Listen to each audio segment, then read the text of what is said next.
Okay, in this video we will discuss an operational amplifier or op-amp.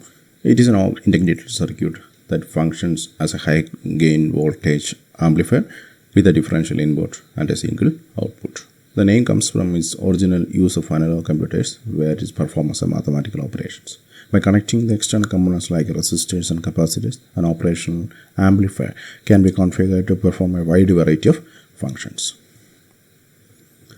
Okay, this is the picture of an op-amp where you have 8 pins. There is a marking here.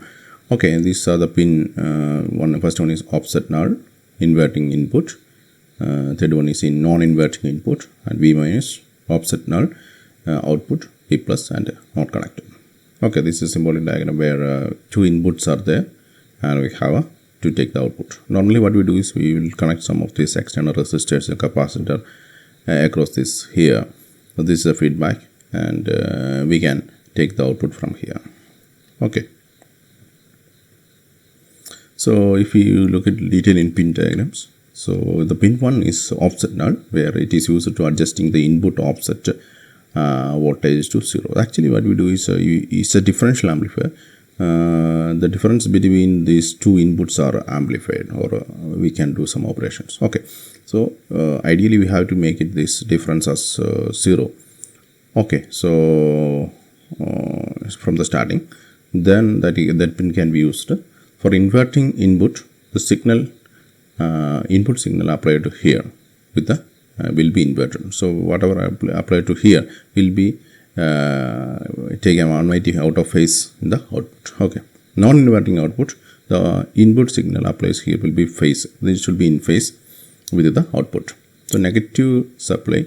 So we have to connect the negative DC supply to here.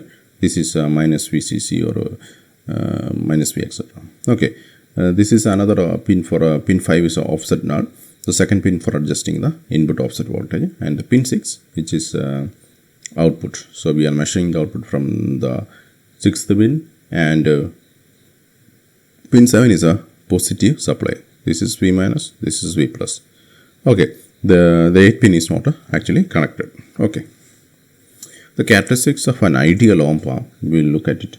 Okay, one thing is the open loop voltage gain. What is the maximum voltage it can? So it can amplify the signal to infinity. Okay, if you are giving a small signal here, it can be infinitely amplified in the output. Okay, the input impedance is very high. Okay, it is ideally in infinity. So the resistance software here in the input is very high for this op-amp. Then output impedance it should be very less. Ideally it should be 0. Okay, these are the two important characteristics of an amplifier, where input impedance is very high and output impedance is very low. Okay, then offset voltage should be 0. This is offset voltage between these two.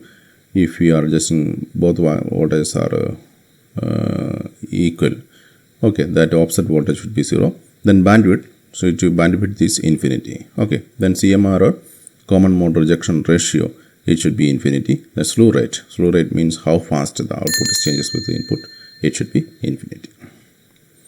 Okay, the common op-amp configurations we use for applications like it is, one is called inverting amplifier, non-inverting amplifier, voltage follower, and it's also called buffer, and the differential amplifier, and integrator and a differentiator. So we will look all these things in separately, simulate the circuit here.